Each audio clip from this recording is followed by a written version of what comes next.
মাথার উপর যখন ফ্যান চলে তখন কেউ তার দিক তাকায় না। যখন বন্ধ হয়ে যায় তখন তার দিক তাকায়ে দেখে যে আরে চলতে চলতে হঠাৎ বন্ধ হয়ে গেল কেন? আর যখন ফ্যানটা চলা বন্ধ হয়ে যায় তখনই মানুষের বাতাসের কথা মনে পড়ে। এর আগে কিন্তু মনে পড়ে না। আমাদের এই সমাজে কিছু কিছু মানুষ আছে সারাটা জীবন অন্যের জন্যই সবকিছু করে যায়।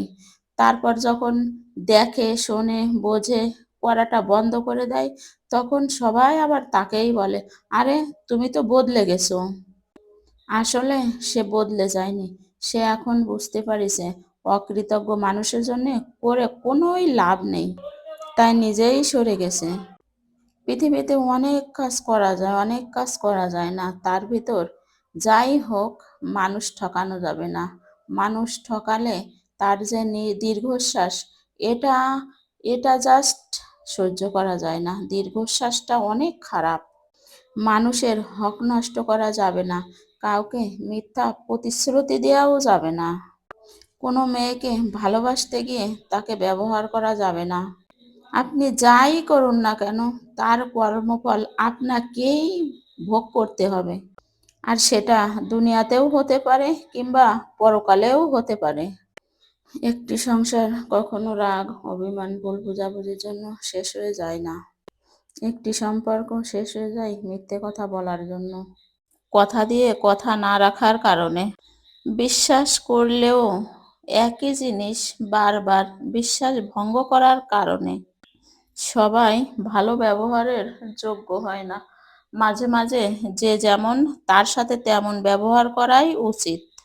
আসলে এটা কোনো অসভ্যতামি নয়, এটাই হচ্ছে প্রয়োজনীয়তা, এটার প্রয়োজন আছে। এটাই হচ্ছে খাঁটি বাস্তব সত্য কথা। আগে লোকের কাছে শুনতাম স্বামী কখনো আপন হয় না, তা ভাবতাম এটা মনে হয় কথার কথা। তাই এখন বাস্তব জীবনে এসে দেখি আসলে না, এটা সবচেয়ে বাস্তব একটা কঠিন সত্য কথা। স্বামী কখনোই আপন হয় না। তাই ধৈর্য কাকে বলে যদি জানা যায় তাহলে বোঝা যায় একসাথে তিনটে বাচ্চা যে মা সামলায়, তিনটে বাচ্চা সামলানো অনেক ধৈর্যের ব্যাপার। একা হাতে সামলায় তার সংসারের সব কাজ, স্বামী, শ্বশুর, শাশুড়ি, দেবর, ননদ, ভাসুরের মনও সামলায়। আবার দিন শেষে দেখো গে সংসারের কত কথা হজম করে চলেছে।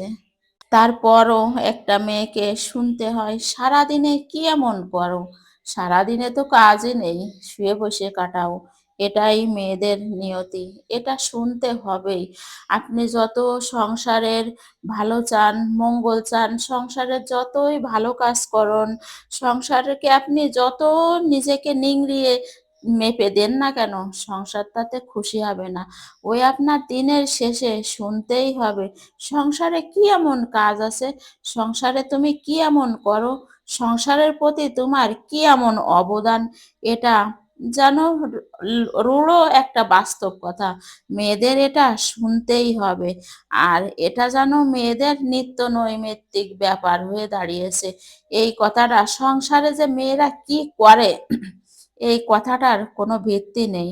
এই কথাটা তাদের হাজারো ক্লান্ত, হাজারো পরিশ্রম, হাজারো কষ্টের মাঝেও এই একটা কথা, বাস্তব কথা, এই কথাটা সব মেয়েকে শুনতেই হবে।